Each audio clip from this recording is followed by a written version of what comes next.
हमारे channel haunting tube को subscribe करें और बेल आइकॉन दबाएं लेटेस्ट अपडेट्स पाने के लिए। दोस्तों, हाल ही में मैंने द रिचर्ड नाम की एक अमेरिकन सुपरनैचुरल हॉरर मूवी देखी है जो इसी साल रिलीज हुई है। इस मूवी को पियर्स ब्रदर्स यानी कि ड्रू पियर्स और ब्रेट पियर्स ने लिखा एंड डायरेक्ट किया है।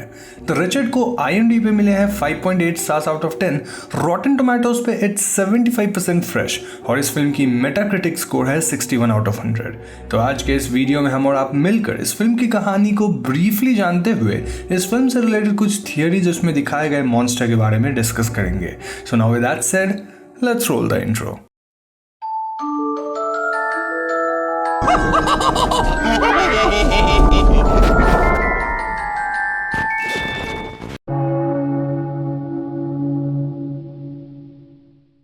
तो मूवी की शुरुआत 1985 में होती है, जहां मेगन नाम की एक लड़की गैम्बल फैमिली के घर आती है टू बेबीसिट देयर किड।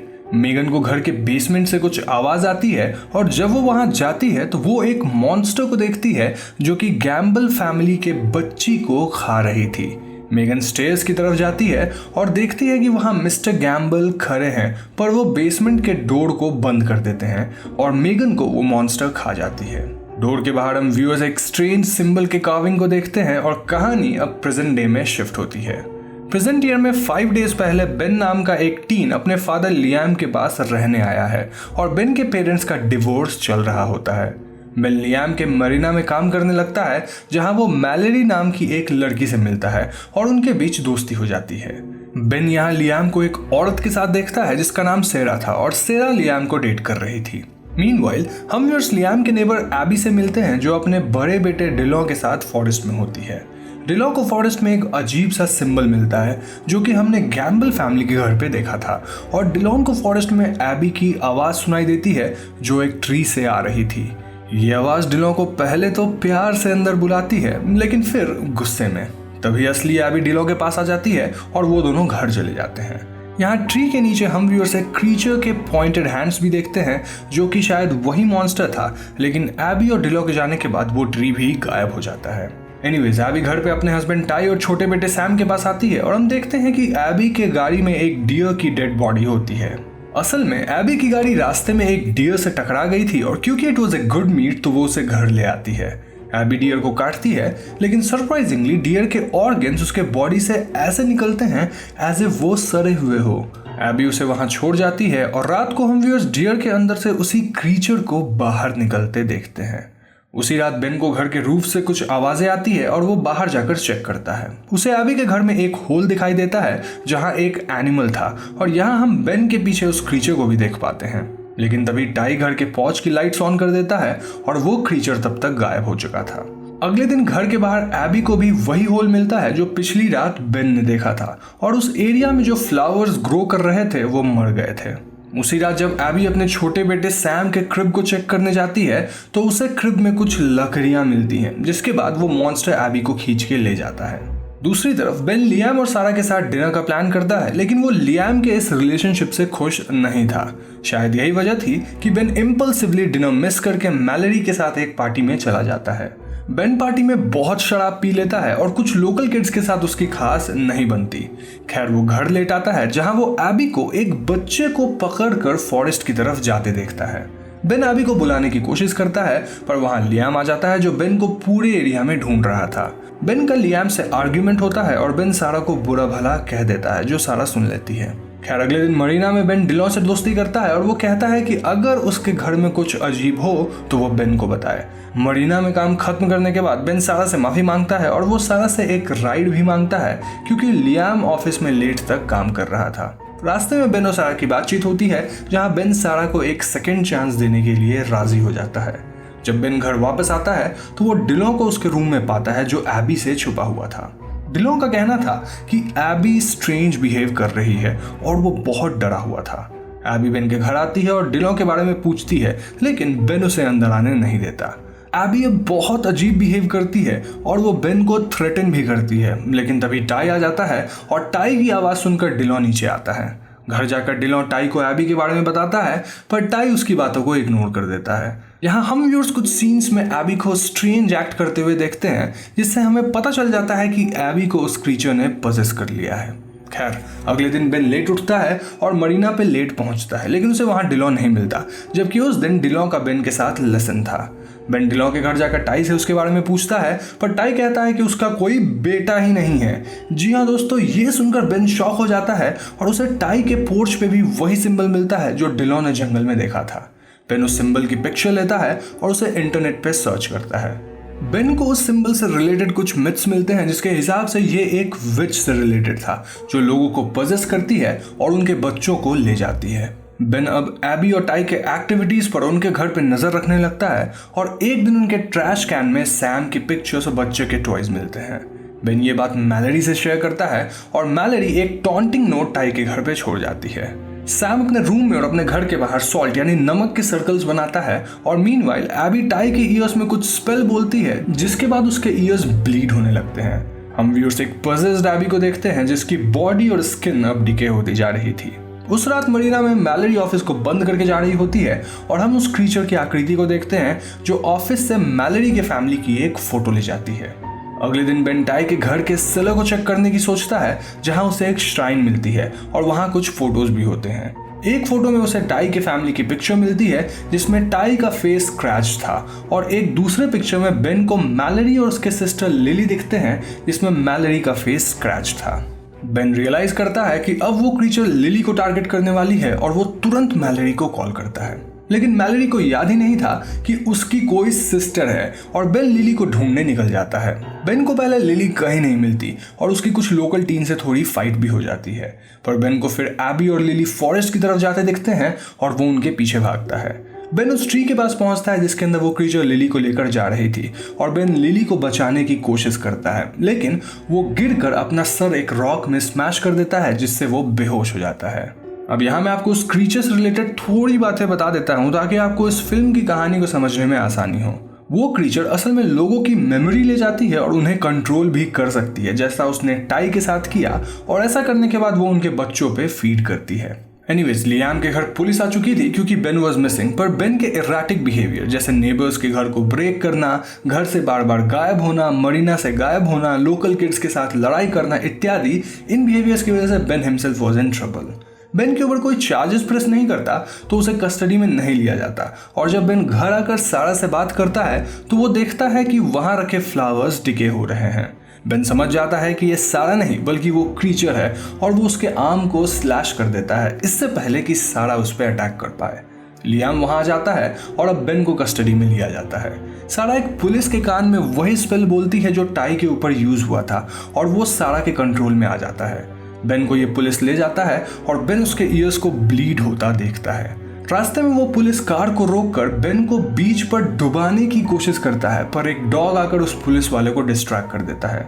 वो पुलिस वाला रियलाइज करता है कि उसे कोई कंट्रोल कर रहा है और इसीलिए वो खुद को गोली मार देता है।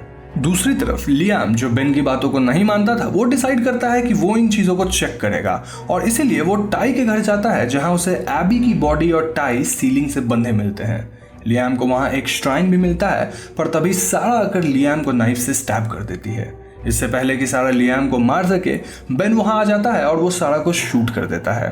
दिस सीन वाज स्ट्रेंज क्योंकि वो क्रीचर सारा के स्किन को चीर कर उससे बाहर निकलती है। इसी बीच वहां आग लग जाती है जिससे वो श्राइन जल जाता है और बेन लियाम को लेकर बाहर निकल जाता है, लेकिन उस श्राइन के जलने के बाद बेन को उसके मेमोरीज याद आते हैं और उसे अपना भाई नेथन याद आता है। जी हाँ दोस्तों, उस विच ने बेन के मेमोरीज को भी इरेज कर लिए थे और फ्लैशबैक के कुछ सीन्स में हम देखते हैं कि बेन जब लियाम के यहाँ आया था तो उसके साथ नेथन भी था, पर क्योंकि ये मूवी बेन के स्टोरी को दिखा रही थी फ्रॉम हिज पर्सपेक्टिव, तो हमें वही टाइमलाइन दिखाया गया जो बेन को उसके मेमोरीज इरेज होने के बाद याद था। इन शॉर्ट, बेन का एक भाई नेथन भी उसके साथ यहाँ आया था। एनीवेज, बेन कुछ सामान लेता है जैसे salt and rope and Mallory के साथ वो उस ट्री के पास जाता है to get Nathan. Ben tree के चारों तरफ मैलरी को सॉल्ट सर्कल बनाने कहता है और खुद अंदर जाता है। बेन को वो विच डिलो के लाश को खाते हुए मिलती है और बेन नेथन को ढूंढने में कामयाब हो जाता है। वो नेथन को बाहर निकाल देता है और अब लिली को ढूंढने जाता है। इसी बीच वो विच उस पर अटैक कर देती है, पर लिली वहां पड़े डिलो के पोलराइड कैमरा से विच को डिस्ट्रैक्ट करती है और बेन उसे चकमा देकर लिली के साथ बाहर आ जाता है। वो विच बेन के पैर को पकड़ लेती है, लेकिन तभी लियाम कार के साथ आता है और वो कार को विच के ऊपर चढ़ा देता है। उस ट्री में ब्लास्ट से आग लग जाती है, जिससे हमें लगता है कि मे बी क्रीचर उस आग में जल गया हो, और मैलोरी उस ट्री को देखती रहती है जबकि बाकी सभी लोग वहां से जाने लगते हैं। सीन अब कुछ दिन बाद मैलोरी को लिली के थेरेपिस्ट से बात करते दिखाता है, जहां वो थेरेपिस्ट मैलोरी से उस ट्री के बारे में पूछती है जिसका जिक्र लिली ने अपने सेशंस के दौरान किया था। मैलोरी ये सब लिली के नाइटमेयर्स बताकर बात को इग्नोर कर देती है और मरीना चली जाती है।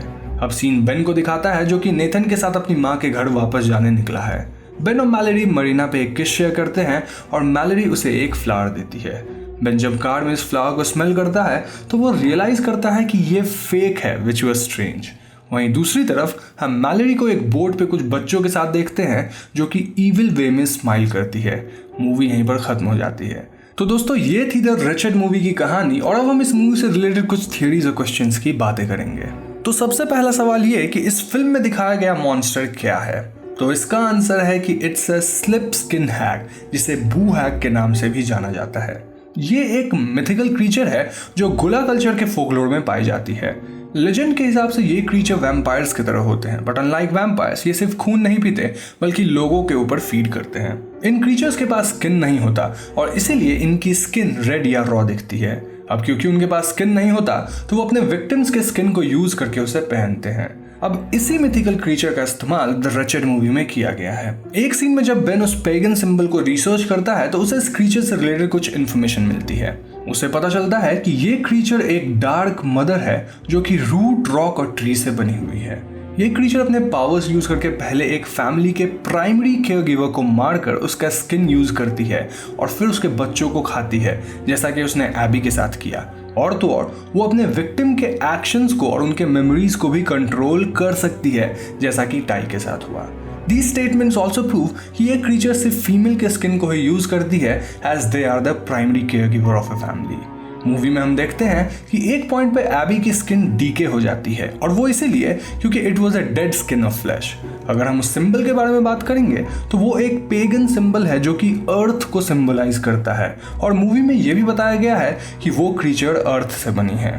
इतना ही नहीं, बेन को उसके रिसर्च से ये पता चलता है कि वो क्रीचर उन्हें फीड करती है जिनकी मेमोरीज उसने इरेज कर दी है, और उसके प्रेजेंस से सारे लाइफ फॉर्म डीके हो जाते हैं, जैसे फ्लावर्स एक्सेट्रा। अब अगर हम उस श्राइन में लगे पिक्चर्स को ध्यान से देखेंगे तो हमें पता चलता है कि जिनके फेसेस को उस क्रीचर ने स्क्रैच किया था उन्हीं की मेमोरीज ही इरेज हुए थे, जैसे टाई, मैलोरी, बेन, लियाम और उसकी वाइफ।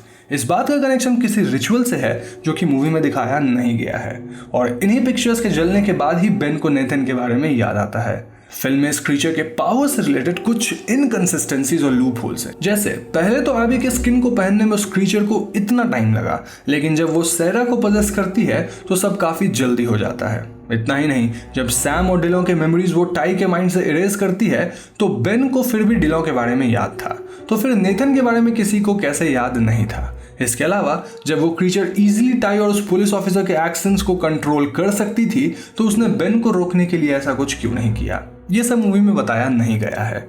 अब दूसरा मोस्ट कॉमन सवाल ये कि क्या मैलोरी भी अब उस क्रीचर के द्वारा पजेस थी, जैसा हमें लास्ट सीन में हिंट किया गया है। तो आई थिंक इट्स पॉसिबल।